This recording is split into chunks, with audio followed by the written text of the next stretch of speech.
Thank you, Mary. Thank you, everyone, for being here. And also, shout out to Mary for your willingness to host Hanisah for today's Friday Forum. I'm very excited about that. I'll keep my introduction very short because I want to devote more of today's to Hanisah's research. Hanisah is currently a National University of Singapore overseas postdoctoral fellow and also a visiting associate with the Weiser Center for Emerging Democracies at the University of Michigan. Hanisah received her PhD from the Department of Sociology at the University of Chicago in 2019. Her dissertation, entitled Elite Politics, Jurisdictional Conflicts, and the Legacy of Colonial State Building in Malaysia, currently being reworked into a book manuscript, investigates the contingency of politicization of jurisdictional conflicts in the context of highly centralized government. Building off this, Hanisah's work examines historical and contemporary cases of religious conversion that precipitated jurisdictional conflicts on the civil and religious courts.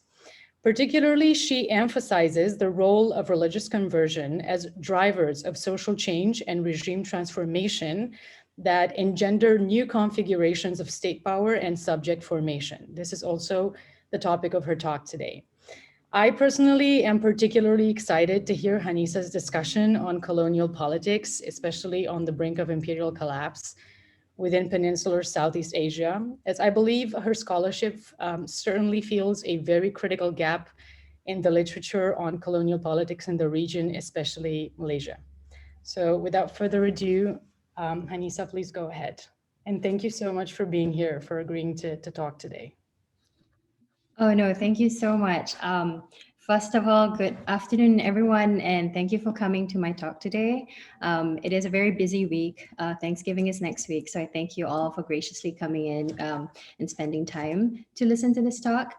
It is my utmost pleasure to join the wonderful community here at Friday Forum. When Ida mentioned this to me, I was so excited, and I want to thank her personally and also to Mary for the invitation and for taking care of everything for this virtual visit. My only regret is that we cannot be physically present with one another, but hopefully things turn around and there will be another time, hopefully.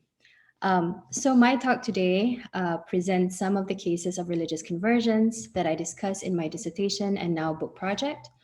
Religious conversions, including such instances as the unilateral conversion of a minor, have become exceptionally heated in Malaysia. For one, that it violates fundamental principles of personal liberty, but also because it highlights important paradoxes in the administration of religious law in a professedly secular and democratic government. Now, the determination of either qualifier that Malaysia is secular or democratic is a contentious one and a raging issue in contemporary Malaysia today. As with most archival research projects,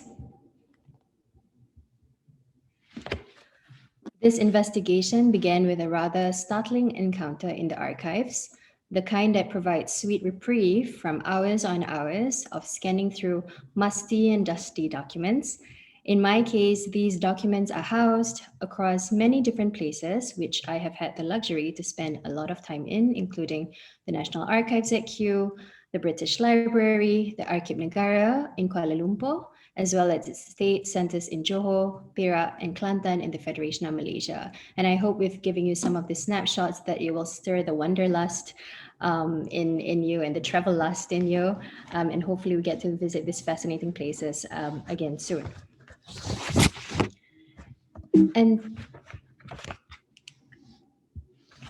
And so it begins on one summer's day in 1927, when Meg Wog, a woman of mixed heritage, colloquially referred to as Peranakan, to denote the common mix of the Straits-born Chinese and native Malay, wrote an earnest letter to the British advisor of the state of Kelantan.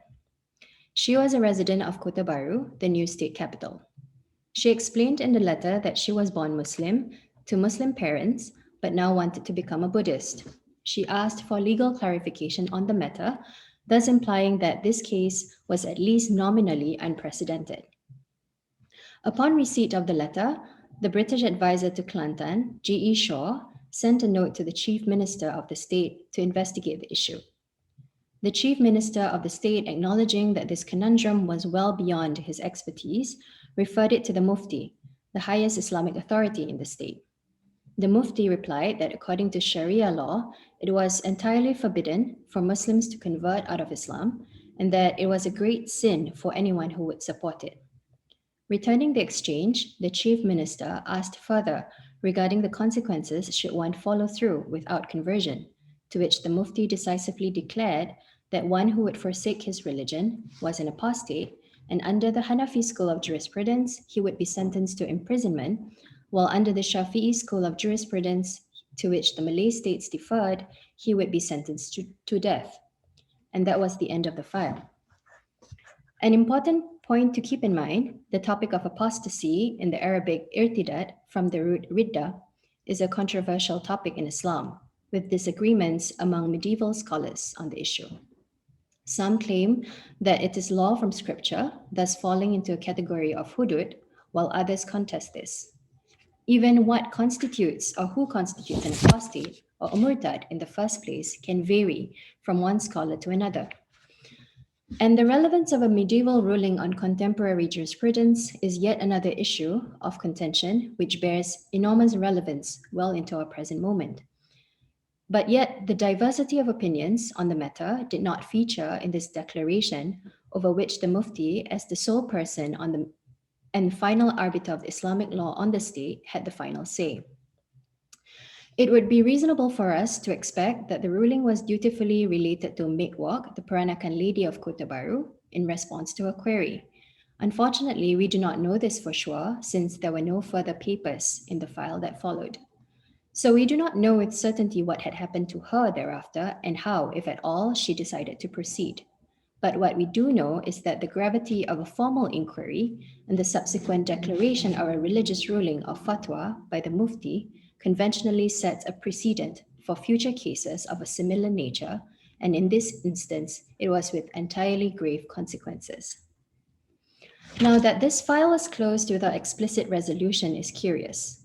The silence in the archives betrays the tension in the colonial administration regarding a way forward with the matter. In fact, the silence, and a deafening one it was, revealed the struggle of the colonial administration as they confronted the delicate balance between the competing needs to exercise and expand their control over the native states on the one hand, while making sure that the native elites retained and, even more importantly, exercised their authority on the other. That the query had come direct to the desk of the British advisor and referred to members of the state government in council to procure a ruling on religious conversions in the colonial state is the subject of this paper. Accordingly, this paper is guided by a central empirical puzzle presented by data from the archives. Why was there an unprecedented number of reports related to religious conversions in the early 20th century? This class of documents was conspicuous among the flurry of reports on religion more generally, including the importation of publication material, legislation concerning religious teachings, and the propagation of religion, thus motivating the hypothesis that concerns over religious conversions reflected growing anxiety over Islam at the turn of the century. As a historical sociologist, guiding this empirical question is my broader theoretical interest in the legacies of state-making in late empire and modern religious nationalism.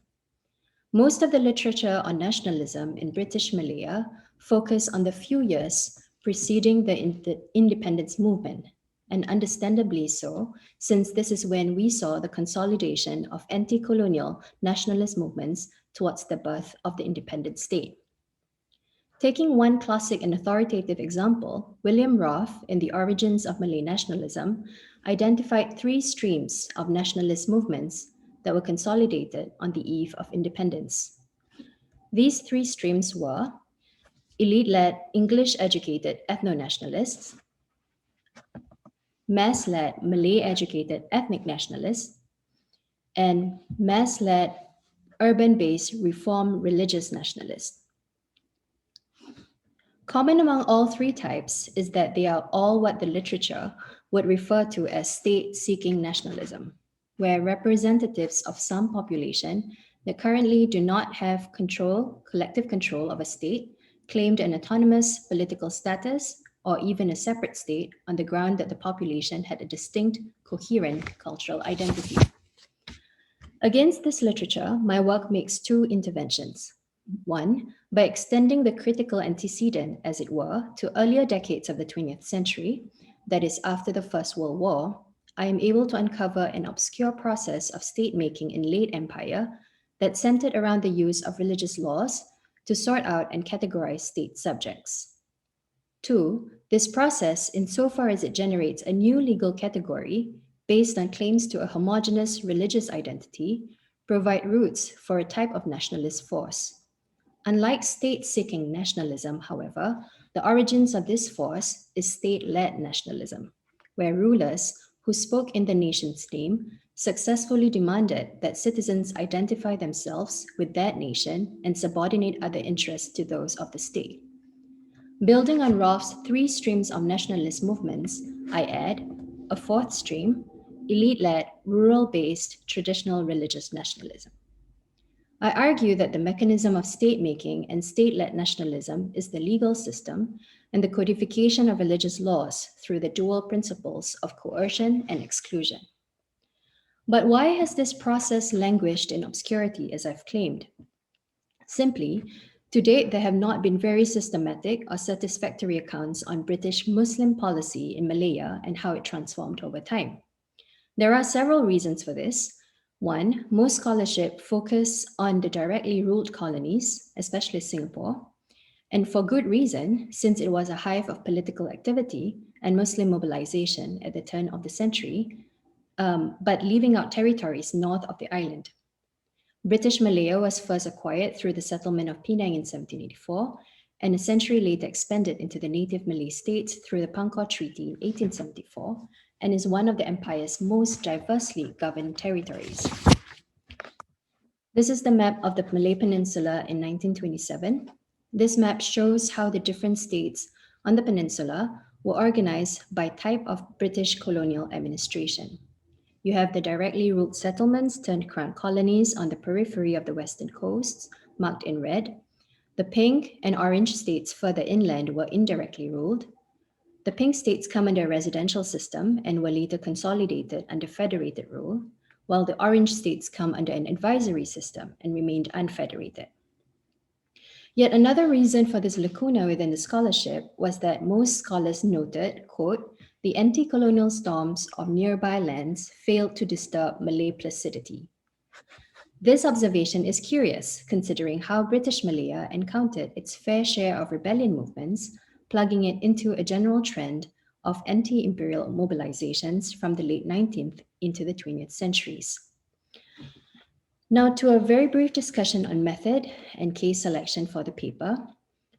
My cases are recorded in the administrative files of the Malaysian State Secretariat Office. They are selected following a comparative methodology of in-depth case studies that sample on two types of religious conversions. Accordingly, two cases consider conversions into Islam, while two other cases consider conversions out of Islam. But despite the varying status of these petitioners, common among them was that they result out of irresolvable grievances. These grievances over religious conversions implicate personal matters such as the dissolution of marriage, marriage under duress, and abscondment from the family home. Accordingly, these cases refer to exceptionally private issues that have escalated and are flagged for a variety of actions ranging from legal clarification, court intervention, and active policing. And now, with all of the framework out of the way, let's take you on a journey of British Malaya. Where early empires were concerned, the British, when compared with the Portuguese, Spanish, and the notoriously bellicose Dutch in the neighboring Indonesian islands, appeared even-tempered. The British ambassador in The Hague had found, quote, the Netherlands government to be seriously impressed that there was an extensive Mohammedan propaganda on foot. The British found it somewhat perplexing that the Dutch were obsessed with containing anti-imperial Muslim-led rebellions across Java and Sumatra from as early as the 18th century. During this time, British territories, limited to the Strait settlements, were insulated from such developments. However, this gradually changed in the 19th century as the landscape of British imperial governance was transformed, especially so in its administration of Muslim-majority states. The 19th century was a hive of activity for the British Empire, both internally and abroad. The birth of nationalist consciousness stoked anti imperial agitation across the colonies. It was a momentum that would not slow down, a teleological force bound for the end of empire. Across their Muslim majority territories, nationalist elites found in Islam a common source of identity, built out of a shared and proud civilizational history that spanned across the globe, but were now under the occupation of a foreign power. Muslim societies encountered massive restructuring during this time as they struggled internally to contend with the unassailable force of modernization across Egypt, Persia, and Turkey. Sultan Abdulhamid II of the Ottoman Empire, then beset by a desperate attempt at shoring up his winding influence, reimagined the consolidation of Muslim territories and reclaimed moral authority as the rightful Muslim caliph. Official correspondences were sent through the British administration to the states in the Malay Indonesian archipelago, inquiring about Muslim subjects on each state in a show of presence and authority. I wanted to pull up a map comparing the Dutch and British East India territories, but thought better to show this one instead, which I found infinitely more illustrative. This shows the Malay and Muslim sultanates scattered across the archipelago and tells you the time spent for each one. The flags are also interesting. In the case of Aceh, number 3, you see how it resembles the map of the Ottoman Empire, with the added cuirass, which is a double-edged dagger to symbolize Malay power and kingship, and is worn as part of the royal regalia of Malay kings even up till today. In the year 1898, an envoy of the state of Johor met with the Sultan of Turkey to confirm their alliance. This meeting was surreptitiously reported by the Secretary of State of the High Commissioner of the Federated Malay States, who were by this time a century late compared to the Dutch, now convinced that a pan-Islamic conspiracy sponsored by the Ottoman Sultanate was indeed afoot. Also, towards the end of the 19th century, the British found themselves having to step up on matters of Muslim administration, specifically the once a year Muslim pilgrimage, a gargantuan administrative venture they were reluctant to take on in the first place. The impetus to this unprecedented undertaking was multiple. The most pressing was the effort to contain the cholera epidemic, which was spreading at a calamitous rate across the globe. The Hajj, where millions of bodies circumambulate the Kaaba for worship, was the perfect setting for diseases to go viral. The administration was not only concerned with viral diseases, but also for infectious ideas to travel and propagate. They worried the Hajj was a space for anti imperial agitation, fomenting global Muslim solidarity to ruinous consequences for the administration.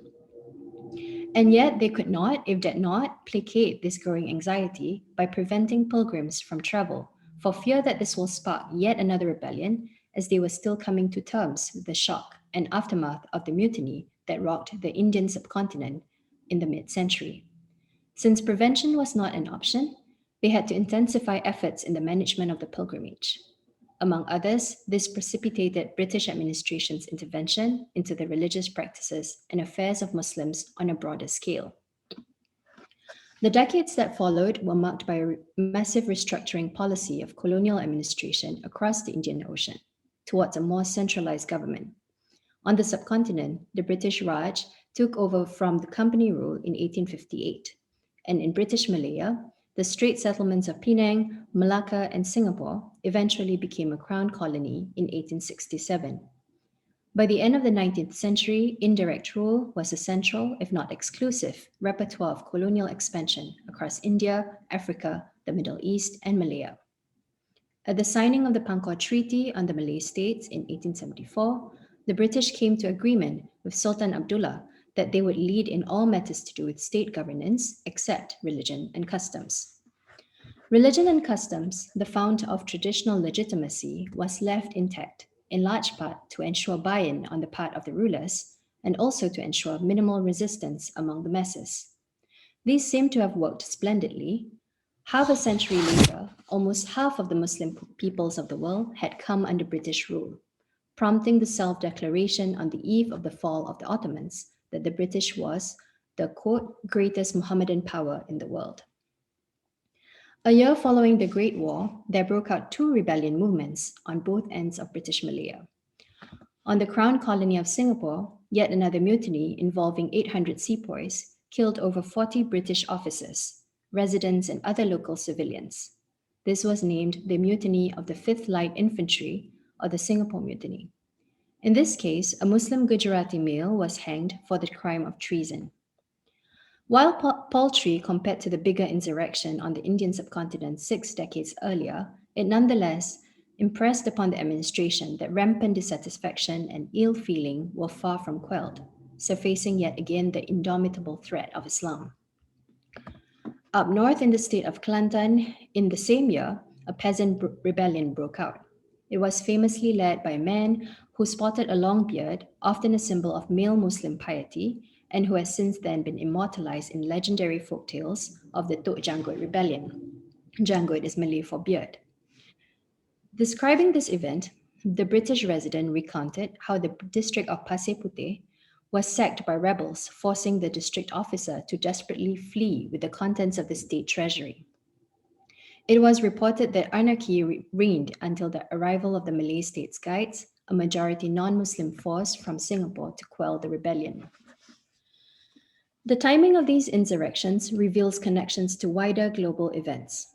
The entry of the Ottomans into the war sensitized Muslim peoples across the globe, the Malay and Indonesian archipelago included. Indeed, one of the alleged reasons for the mutiny in Singapore was the rumor that the soldiers were to be ferried to fight the Ottomans. On the Malay states, a massive propaganda effort took off, including public displays of loyalty to the British and fundraisers for the war. In the 1915 Selangor secessional papers, the British resident reported that the Sultan of Selangor organized for the Mohammedan community in the state to express loyalty to the colonial administration and to denounce the mutiny that had taken place earlier in the year. The administration was also diligent to record that Malay subjects expressed their support and even organized a donation effort through the quote, Prince of Wales's Relief Fund during the war. They also noted, quote, prayers for the success of the British arms were offered in the mosques. Native rulers on the Malay states were thus instrumental in this process to corral the Muslim masses accordingly and to dissipate ill will should there be any. However, the presumed hold that the rulers had over the masses was shockingly disrupted by the peasant rebellion. The administration had been until then supremely confident with the model of shared political power they had fashioned. But this event clued the administrators in to the upswell of mass disquiet ready to rise against native rulers. They quickly diagnosed the rebellion as symptomatic of grassroots disaffection. A rather telling statement reported by the district officer of Pasir Putih a year later implied that the relationship between the ruler and the masses was concerning. Quote, seeing the place on Fete, which a year before had been a scene of anarchy, it was impossible not to reflect that had a few such visits occurred in the past, the dismal story of the Pasir Putih riot might never have to be written.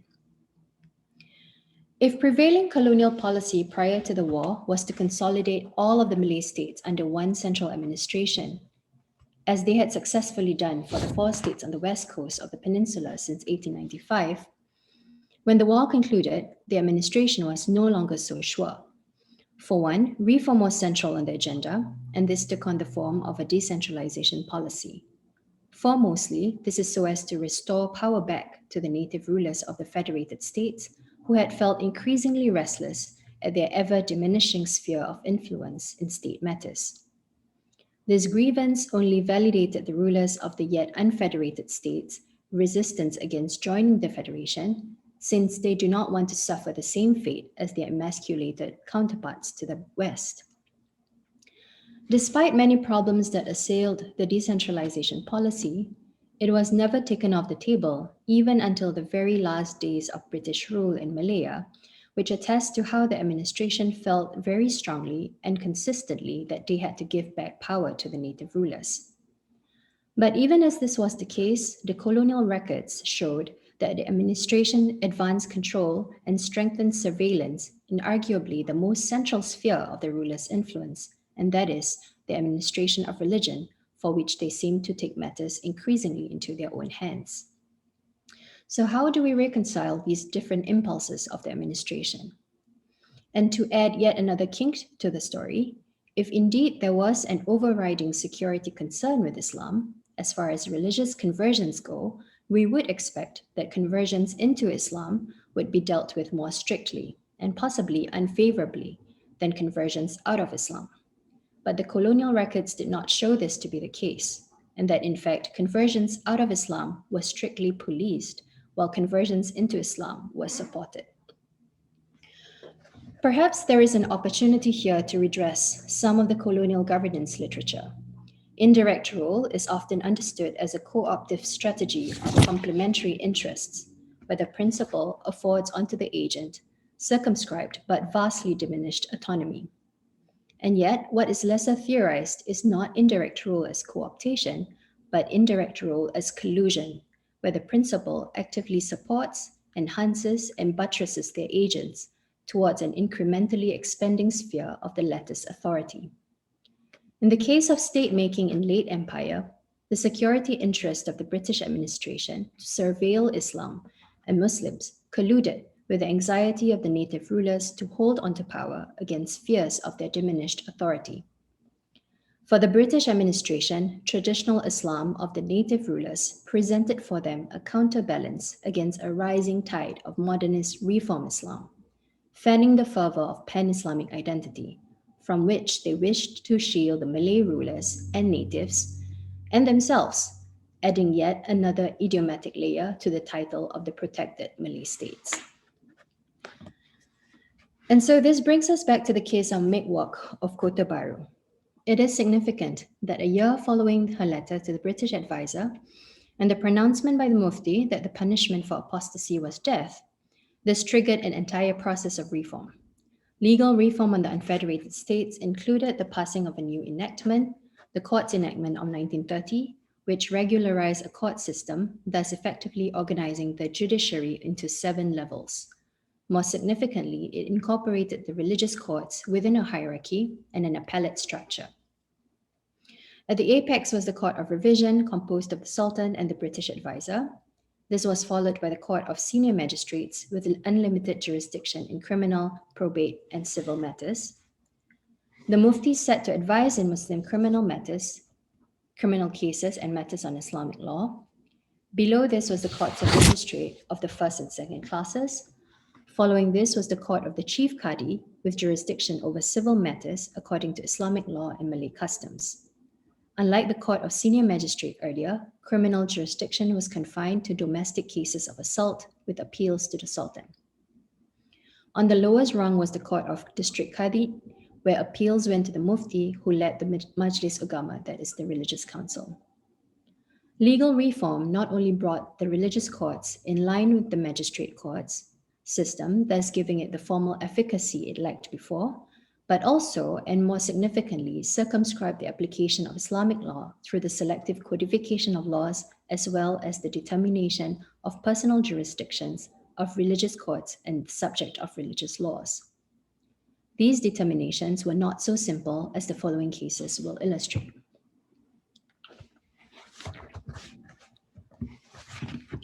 A little over a year after the case of Mikwok, in November 1929, the protective Chinese in Sungai Petani district in Kedah, also an unfederated state, wrote to the British advisor for a request to place a Chinese woman, Tan Seng Lee, under house arrest. It was reported that she was 18 years young and that she had run away from her husband, presumably a Chinese man, and converted into Islam. The protector of Chinese claimed that she was placed under duress to convert to Islam and so had to be protected against her own actions. And so initially, the British advisor thought it well within his means to approve this request for detention. But then this matter made its rounds and was discussed at the State Council meetings and was subsequently raised to the Mufti. The controversy was if this subject, a Chinese female who had all along come under the jurisdiction of the protector of Chinese, since all Chinese migrants were across the Malay states, that she would now rightly come under the jurisdiction of the Religious Council and the Mufti, since she had converted to Islam and all matters to do with Islam was under his authority. Does this process of religious conversion then abrogate the ethnicity of the subject to transform her from a migrant to a native with shifting jurisdictions? This was the issue that had been raised. In the meantime, the Mufti saw it well within his duty to commence investigation on the matter. He found that Tan Sing Lee was not under duress to convert, as had been suggested, and that her age was falsely reported when in fact she was not 18 years of age but 27. How a woman can look 10 years younger or 10 years older than her age is either a source of envy or a lesson to learn from, but for the administration, it raises the important question regarding the legal age of conversion, which was until then not established. The Mufti added, in good measure, that there were already ready provisions for the process of conversion into Islam. One of the rules states that it is required for the convert to come under the custody of the religious council for a month to ensure that she transitioned smoothly into the religion. This case received inordinate attention and involved several members of the State Council, including the legal advisor. The records show that there was a series of exchanges between the British advisor and the legal advisor on the matter. However, of concern to both of them was not so much the fate of Tan Sing Lee, caught between the protective Chinese and the Mufti, but regarding the existing laws, specifically Mohammedan laws on the matter. That this situation was a very contentious one, with both sides of the leadership laying competing claims on the subject, was not completely lost onto the British administration. The British advisor had in fact expressed regret for multiple interventions in the case and that it could have been handled more delicately. The final determination by the colonial administrator, after extensive investigation, was that Tan Sing Lee was not placed under duress to convert to Islam and that she was well within the legal age to exercise her right to conversion at her own will, the legal age being 18, thereby putting to rest any contention over her age. This case then created a precedent. It determined that in any professed case of conversions into Islam, the subject would be placed under the jurisdiction of the religious council and the mufti who would preside over the matter. It effectively determined that religious conversion would in fact abrogate the ethnicity of the subject. Also arising from this was the determination of the legal age for the right to conversion, that is 18. Soon after, yet another case came to the attention of the colonial administration. This involved a Chinese male who had run away from home and gone off to live in a Malay village and reportedly converted to Islam. As with the case prior, his age was contested. He claimed that he was 18 years old, well within the legal right to convert out of his own volition. But his mother, who petitioned against him, insisted that he was 17 and so was a minor under her guardianship. His mother had based this off the Chinese calendar, which was on the lunar system. What I want to show was this interesting letter in the colonial records that had to explain how a person's age was determined according to the Chinese calendar. Conventionally, one would be a year older following the Chinese calendar because time spent in the womb was also added to the calculations. And so, even if his mom was right and he was 17 years of age according to the Chinese calendar, that will make him a minor according to the Gregorian calendar. What happened following this case was that further refinements to the laws on conversion were determined, including provisions for the conversion of those below the age of consent. This is a copy of a draft rules between the legal advisor and the Mufti in 1930. A whole process is detailed here for the conversion of a minor between the ages of 15 and 18, including the requirement for a written statement from the district officer. The final case I want to discuss is the case of Laichi.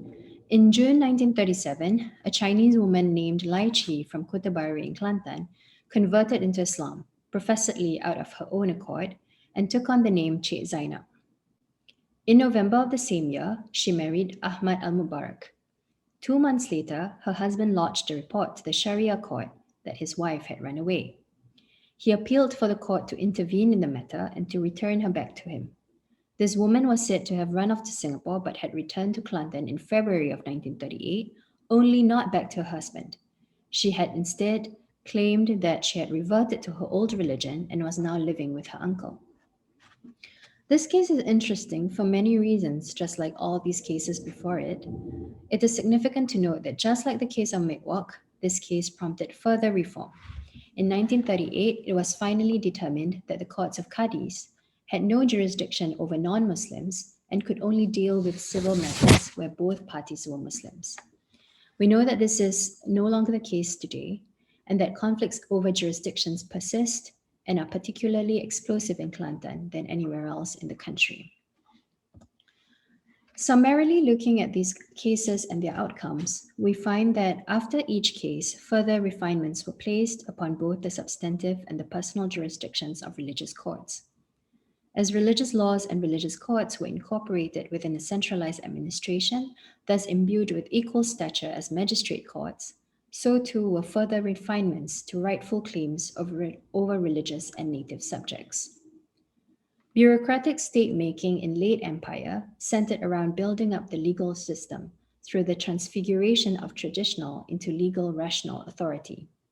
In the case of British Malaya, this entailed the rationalization of religious laws according to the principles of coercion and exclusion, hardly the type of legal norms that we would associate with a modern constitution or the type of or the type of or the type of emancipatory politics that we would identify with the three streams of state seeking nationalism as earlier historians recounted. But this obscure stream of making the state through classifying and claiming subjects of religious law and traditional rule is but one of the earliest efforts to mold a collective aspiration or imagination of a homogeneous nation with expanding political claims to territorial and representational rights throughout the register of modern laws. So institutionalized, they persist to gain a deeper foothold in the nation long past the spectacle of nationalist revolutions have waned. I hope that in my presentation, I have uncovered a key moment in British Malaya and a neglected process that links state making in late empire to nascent forms of religious nationalism. In doing so, I hope to make some initial steps to think about the process of state making so often conceived in materialist terms, that is, in the building of institutions and infrastructure, to the more enduring but less explored cultural dimensions of nation building and nationalism. I hope to make inroads in thinking about how rationalizing religious laws and strengthening the religious bureaucracy in late empire on the Malay states, a collusive partnership between colonial and native elites, is a form of state-led nationalism where the bounds of the nation is limited by the legal codification of rightful subjects, thus performing the dual work of coercing and excluding peoples from the sphere of the ruler's influence who spoke in the nation's name. In my book project, I explore how these comparative types of nationalisms is typical on each of four states in Malaysia, unsettling the simple claim of the unrivaled ascendance of elite-based ethnic nationalism, and to show that there were competing streams of nationalisms even prior to the decade before independence. Despite the claim that the independence movements, the Malayan Union, and the emergency had congealed a concerted form of Malay national identity, thus uniting the states together into a federation, as late as the First Darbar in 1897, the rulers of adjacent states did not share kinship feelings with one another. And well into the mid 20th century, Malay rulers jealously guarded their domains and resisted cooperation and consolidation. But beyond the infinitely fascinating subject of British Malaya, I hope that in my thinking through the case and expanding types of state making and nationalism, that we can see some comparative resonances in other parts of the world that would push us to think about how constituent states that are presently united for their historical variation and how these variations manifest as competing legacies of nation state building. To end, I borrow from Malayan historian Tim Harper an excellent, if slightly cheeky quotation he noted by Anthony Burgess, well known author of A Clockwork Orange. Many may not know him for the more obscure bits of his colorful biography, and that he had, in fact, at one time, joined the British colonial service in Perak, Kelantan, and Brunei, and authored the Malayan Trilogy. In one of these novels, he remarked, perhaps with some of the inhibitions that would restrain the purity of insight now thrown to the wind, that Malaya was perhaps the only country in the world for any man who cared about history. Thank you.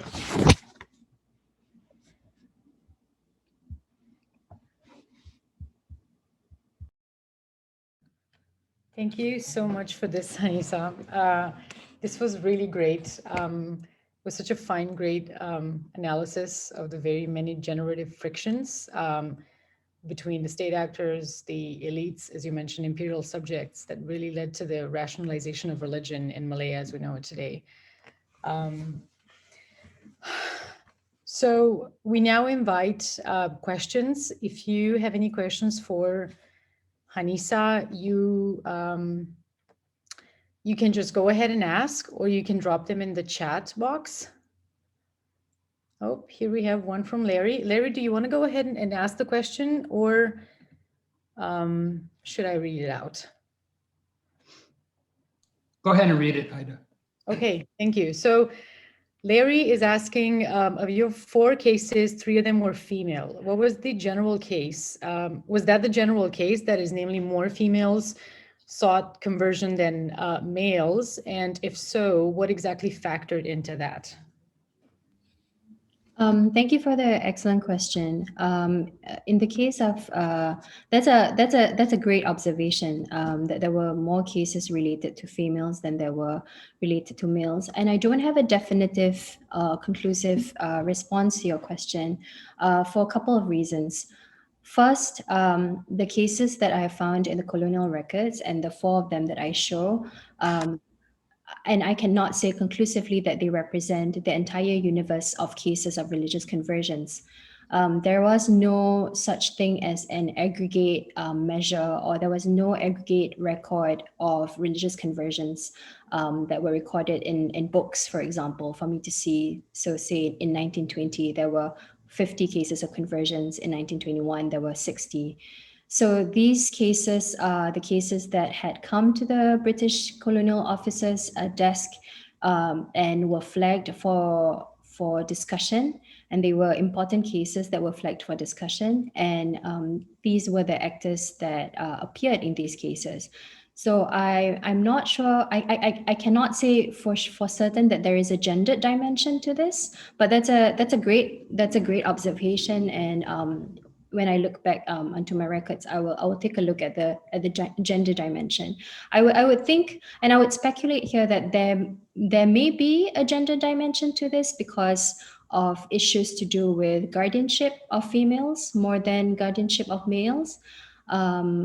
And I'm not sure how that plays out for Chinese subjects under the protector of Chinese, who seemed equally protective of their subjects. And so, yeah, that's an excellent point. I will look at it and see if there is indeed the gender dimension. Thank you, Anisha. Mm-hmm. We have another question. Do you want to go and ask your question? Yes, thank you so much, Hanisah, for your wonderful presentation. So I have 2 questions. The first one is not connected to religious conversion, but I'm just curious from one of the map that you showed about the Malayu Islam Nusantara, I think. So the number 1 is kind of Patani. Yes, I wonder why the flag of the number 1 like resembles the current flag of Singapore. Is there any kind of interpretation or connotation about this? Oh, I have. Maybe you want to go ahead and ask your second question too. And Okay. Yeah. So my second question is like based on your record or archives and evidence. Is there any kind of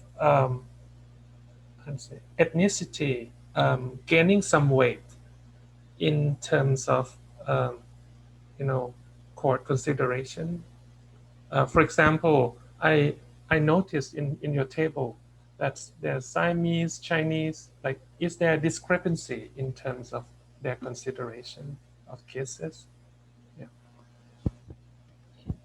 Thank you so much for the question. I had not noticed the first flag of Patani had resemblance with Singapore. I have to go back, and I apologize. I don't have ready answers. I'm not I'm not a I don't study Patani, and so I cannot speak to that with confidence. But that's a great observation. I'll see if there are any any links or resemblances with the flag of Singapore. That's a fun one to explore. Regarding the second question with about ethnicity playing an important role, and again, when I was so this allows me to tell a story of how I was going to the archives and looking at the material. And when I was going to the archives and looking at the material, I had come in with the expectation that a lot of these subjects in question would be natives. They would be Malay Muslims. They will be that the British colonial administration would be especially interested in looking at Malays, ethnic Malays, and how they are converting out of Islam. So I hadn't come into the archives with the lens of, or even expecting that a lot of these cases were not about native Malays, but were about Chinese and Siamese, as you had rightly pointed out.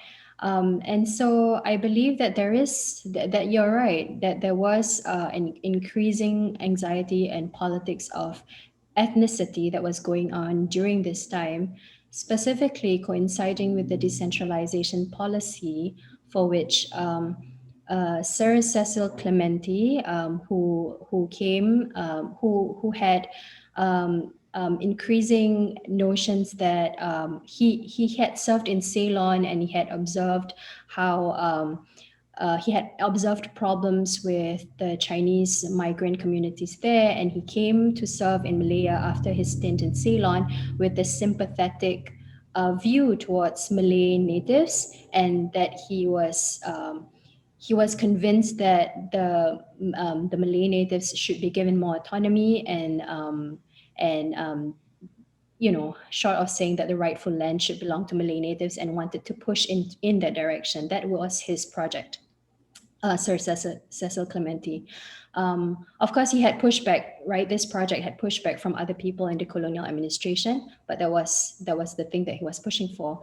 And perhaps because of this, ethnic politics then also became something to watch, something that became emergent in the Malay states during this time. And also bigger global security issues with regard to Malay Muslim affiliation and identity. These things made ethnic politics on the Malay states even more became even more inflamed, right? And so I was as equally surprised as you are, I guess, when I looked at the cases and noticed that actually this has got to do with Chinese subjects and Siamese subjects and them becoming Muslims, right? Or leaving Islam after having converted in an earlier period through marriage, for example, right? And how to deal with that, which is an interesting observation that I had not expected, but it does point to an increasing sensitizing of ethnic politics in the early decades of the 20th century. I hope that answers your question a little bit. Thank you so much. This is such a fascinating topic. Thank you. Thank you. We have another question from Matt. Next one, we have two more questions. One from Matt. Matt, do you want to go ahead and ask the question? Yeah, sure. First off, just thank you so much for this talk. I think this was really, really fascinating. And it's provided me a lot of really interesting things to think about, because there's some similar dynamics with what I've begun looking at in the wake of COVID and not being able to do my research in Burma and having to look at historical sources. But in the case of Burma, I've been looking at like Chinese, Burmese issues of personal law in that case. And so I guess I have like two questions that might be making some assumptions from what I'm looking at. So tell me if I'm completely off base. But the first is related to your answer to Larry's question. You said that you think part of the reason that there's a lot more cases coming up in relation to Chinese women is because of this sense of protection over women, or how that dynamic plays out.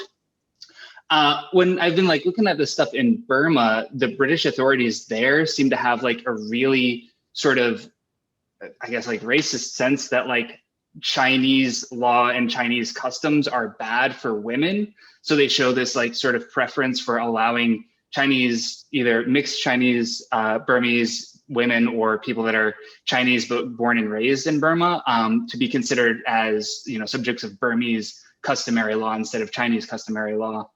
And I wonder if there's a similar sort of racialized sense of what it means to be a Chinese female going on there.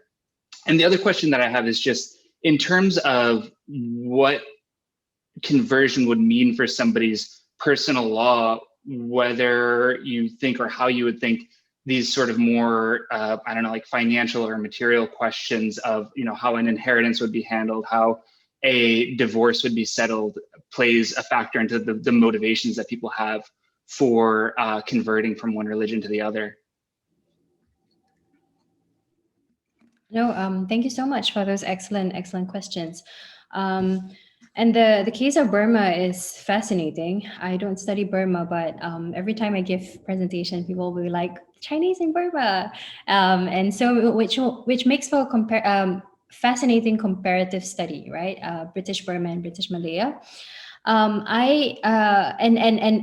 your observation about there being a racialized sense of that Chinese customs are bad for women is fascinating. I don't, in my case, I don't, because I don't, and so this is yet another gap in the literature for those of you who are looking at starting a research topic that's archival.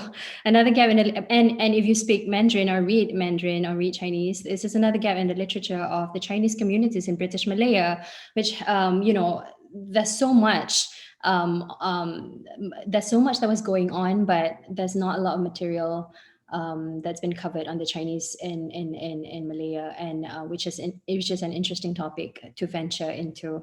And so, because I don't read those sources by the protector of Chinese, which are usually written in the vernacular, I cannot speak to whether there was a racialized sense of Chinese customs being bad for females.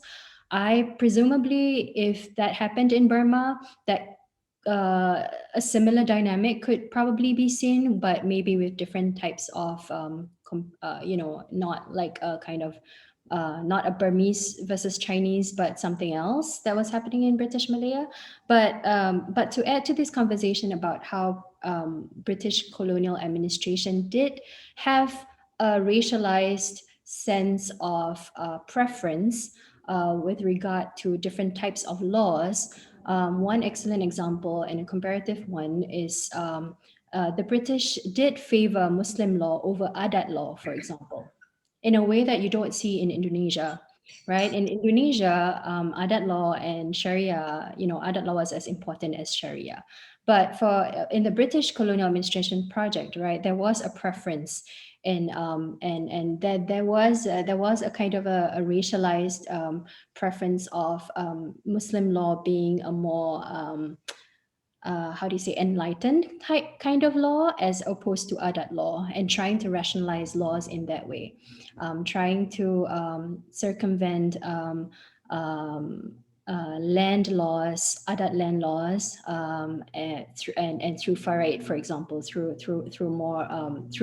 religious laws, through Muslim laws. So there is that dimension coming from the British colonial administration itself. That's a little bit connected with the observation that you mentioned about a racialized sense of laws. So your second question. Now, in response to your first question, I completely missed that. But your second question has got to do with land, right? The preference. Could you repeat that again? Yeah.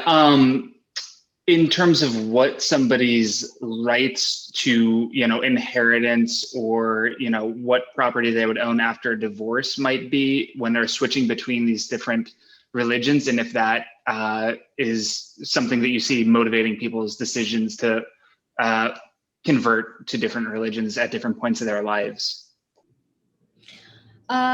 So for historical records, for the historical records that I look at, I don't see this type of, I don't see the discussion going in that direction, because the discussion, the records that I look at are British colonial administrative records, and has, the conversations and the discussions has got to do with like the systems of the laws and how do we solve this issue, right? The circumstances in which this person wants to convert to Islam because of marriage or because of land or because of inheritance is like, it's like left on the back burner, right? But there is, this with regard to conversion itself, but there is a whole other, and this is again makes for another great study that people should do, since archival work.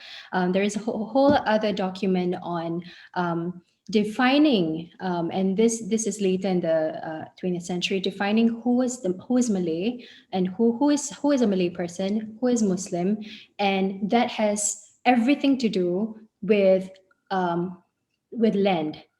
Right, that has everything to do with right to land, right? And so these two things then become connected. And so then you can speculate that there could be motivations to conversion if Malay land could only be dispersed to Malay peoples and Muslims. That's a big file in the colonial records. Like it's a rich area of study that you could look at, which links motivations of conversions with land and inheritance and wealth. Yeah, thank you so much. That's really interesting. Thank you. We have 3 more questions, and I think the next one is from Chung. Do you want to go ahead and ask your question? Hi, sorry. Hi, Hanisah. Thank you for your talk. Thank you for your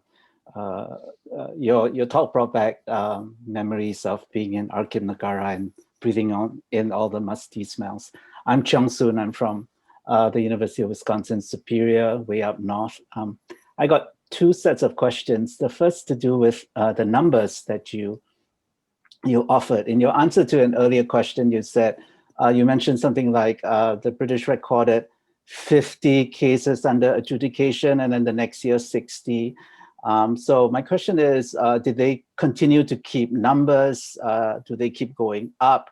What sense do you make of these numbers under adjudication? And related to that, these are questions that I'm guessing are contested.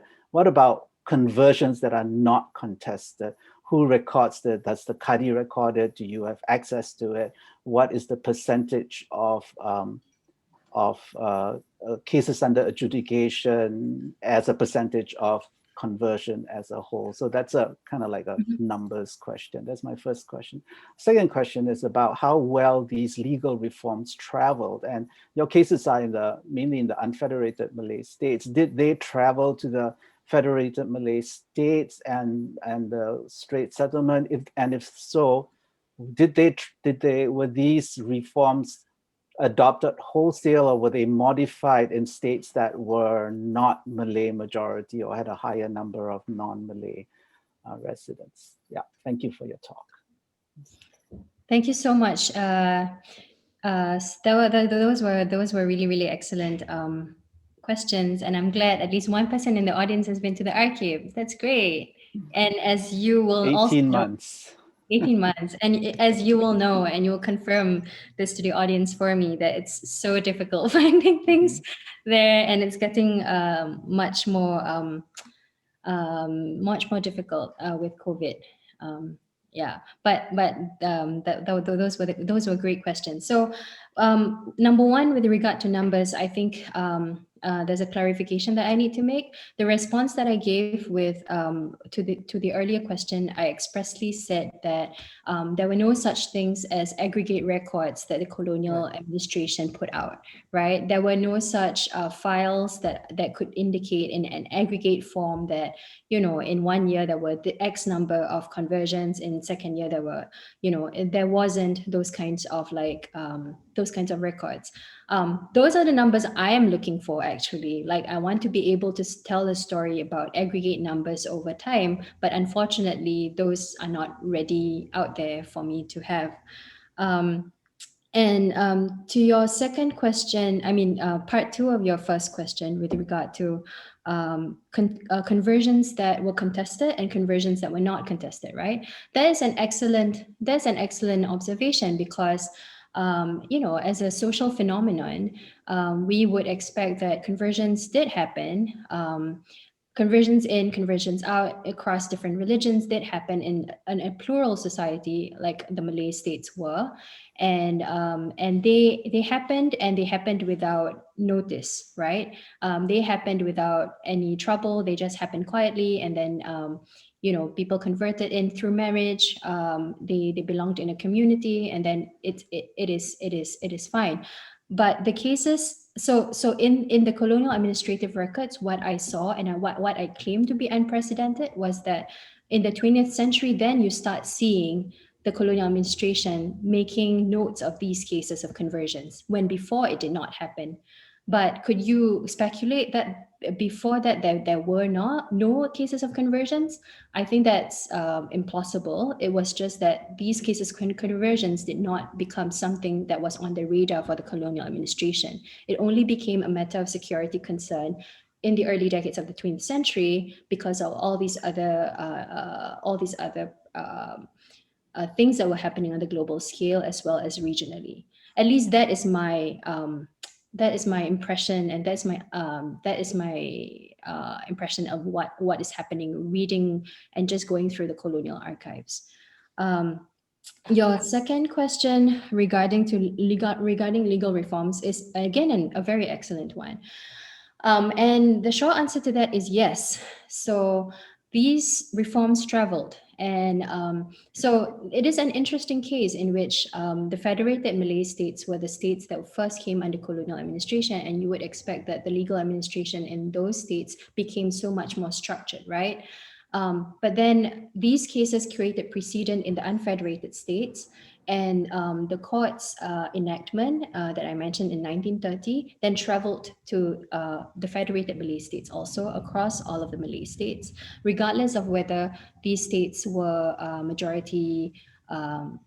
more majority Muslim or less. If in the case that you're thinking of Selangor, Perak, for example, they traveled equally, right? So the Sharia courts and the magistrate courts, and the way that the courts were divided into 7 levels, traveled throughout the Malay states. Yeah, and so it's an interesting story that I tell about how you would think that administration in the unfederated Malay states would take a back seat just because they were unfederated, but actually the reforms that happened in the unfederated states then became utterly consequential for the legal system of the entire peninsula. Yeah, I hope. So they traveled intact. They were not modified with any reference to the different ethnic makeups of the different states. No. So yeah. So the quick answer to your question is no, they did not travel. In each Malay state, of course, the authority of the Sharia court resides upon the Sultan and the ruler. And so the ruler and the Mufti had on each state had leeway in determining these cases, but the structures traveled the same way. Does that make sense? Yeah, thank you. So there is still a measure of like Qadi justice in different states, because it is modeled after common law after all. But the structure itself, the reform, traveled across states. Yeah. Thank you. Thank you. I think our next question is from Kurt. Kurt, you want to go ahead and ask your question, please? Sure. Thank you. Hello, everyone. I'm Kurt Keeney from UW Sociology. Thank you so much for this talk. It was really quite fascinating. I'm always fascinated by these unusual spaces where jurisdiction and national belonging are contested by different bodies. So where different groups are either different subjects are either claimed by the state or perhaps specifically excluded by the state, or sometimes ceded over to other bodies. So I think of areas like tribal sovereignty in the US, or these battles over secular legal jurisdiction and religious legal jurisdiction.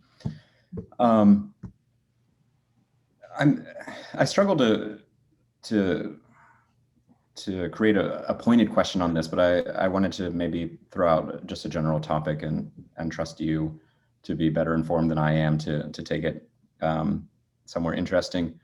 So I have an interest particularly in contemporary Singapore. And I was wondering if you could elaborate a little bit more on the dissolution of Malaya and moving into the post-colonial era.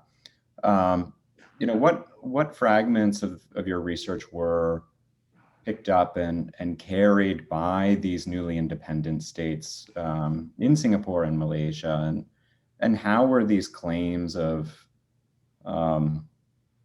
over subjects and these distinctions between sort of religious and secular law carried forward in the post-colonial era? Can you just elaborate a little bit on that? I'm kind of interested in the echoes of this into the present. No, absolutely. Thank you, Kurt, for your question. And I think that the way that you expressed it is completely fine. I'm not in a better position to be able to venture. Maybe we can think through this together. But as a starting point, in response to your question, what I try to do with my work is to say that these are echoes. These are not just mere echoes. They become firm footholds, right? They become indents upon which the plural legal system in Singapore and Malaysia are built upon, right? In Singapore, you have the Administration of Muslim Law Act, which applies only to Muslims. You have the Registry of Muslim Marriages, and separate from the Registry of Marriages. And for Muslim women, they do not come under the Women's Charter as non-Muslim women do, right? So, and even more so on the Malay states, these plural legal systems, the Sharia court and the civil courts, are parallel. Initially, the civil courts did have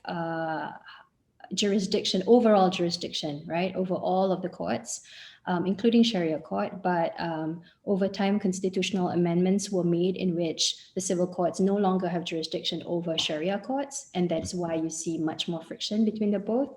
And in contemporary cases, there are a lot of contemporary cases in which there are conflicts between the Sharia court and the civil courts. The Lina Joy case of conversion is one excellent example, in which she wanted to no longer retain her identity as Muslim on her identity card, and she went to the Sharia court, and the Sharia court was like, this is not what we are set up to do, right? And then she went to the civil courts, and the civil courts said that, this is not our sphere of jurisdiction. And so she's left in an impasse, right? In an in-between space in which the two court systems cannot meet, right? So it's exactly what I try to do with my project, to say that these are not mere echoes, and these are not mere impression. I mean, they are real, and they are the subject upon which contentious politics are built upon. Does that? Absolutely. Thanks. That's really well articulated. Thank you. Thank you for your question. Our next question is from Chanida, and I'll read it out for her. So she thanks you a lot for a great presentation. And her question is whether you found any rebellious movements of state making that essentially attempted religious conversion within the local community, I guess, except from these individual examples that you found, something, I guess, more widespread.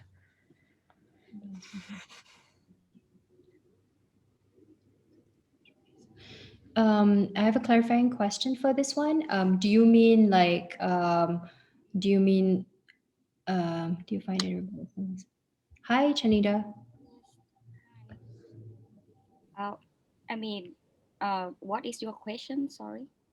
Do you mean a group? Like, I don't, can I, let me read it again. Do you find any rebellious movements of the state making in an attempt of religious conversion from the local community, except from the individual ones? Because you have the examples of the individual ones, I really want to know more that you find like more collective group or other attempt to protest these processes from the local community or not from your research. Okay, while, correct me if I understood you wrongly, but so in response to that, as I understand it,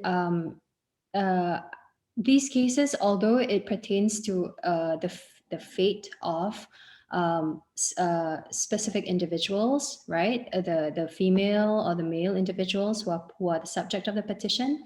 What they are essentially are not individual cases, as in these cases are not just affecting these specific individuals, but a bigger community, right? Like this is what I try to show with the records, that it's got to do with the protector of Chinese, which means that the entire community of under which the protector of Chinese was the leader, and versus the Muslim community, the Mufti, who is in charge of the Muslim community, and then the British colonial administration, which is another body of people, right? So with the cases, it is not as it is not only it's not as it is not only exclusive to this one particular individual, right? This individual cases is actually abstracted out into conflicts of different groups of people on the states. Does that help? Yeah, Does that make sense? sure. Thank you so much. Thank you, Shanita. Thank you for these questions. Are there any other questions at this point? If so, feel free to drop them in the chat or just speak up as well. Can wait for another minute or so.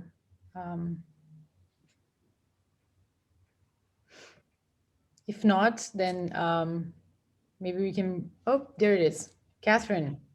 Okay, Catherine, do you want to ask your question or should I go ahead?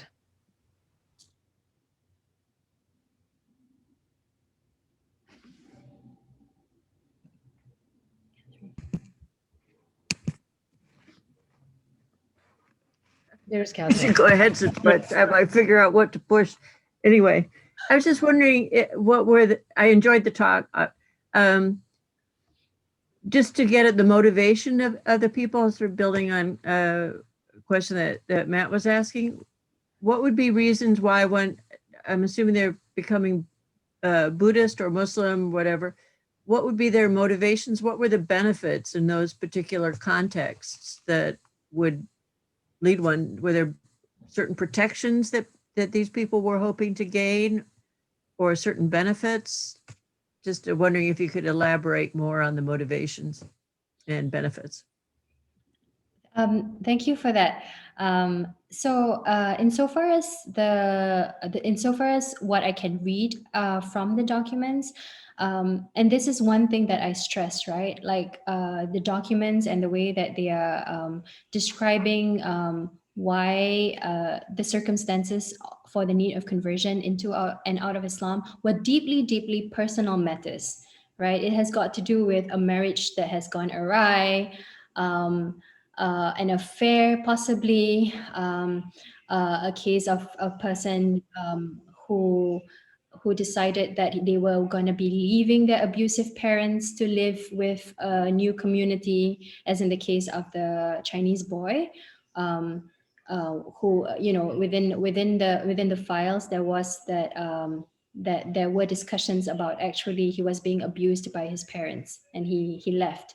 So these were cases that were deeply, deeply personal to that made these choices were very deeply personal for them to want to belong to a new community or leave an existing one, right? And that is insofar as I can read from the documents as to the intentions of wanting to convert in or out of Islam and or Buddhism in that case. And so I can, you know, that is on an individual level, but I don't know. I cannot speculate for the other reasons of, I mean, for these individuals themselves, these individual cases, I cannot speculate for whether they had the intention of benefiting from, you know, benefiting in a larger way in terms of wealth or in terms of status. Possibly, but I'm not able to say for sure. I hope that wasn't too much of a non-answer. So like the boy who's trying to escape abusive parents, or someone escaping an abusive spouse, how did the conversion free them from the mess they were in? It's usually the case. So, for example, for a marriage that has gone awry, it's usually the case that they met another suitor, and this suitor then is a Muslim, and she wanted to leave the existing marriage and be together with another person. And in the case of the abusive boy, it is highly possible that him leaving the Chinese community, leaving his parents, and moving into a Malay community and a Malay village and a Muslim village gives him a new sense of community that he wasn't privy to before.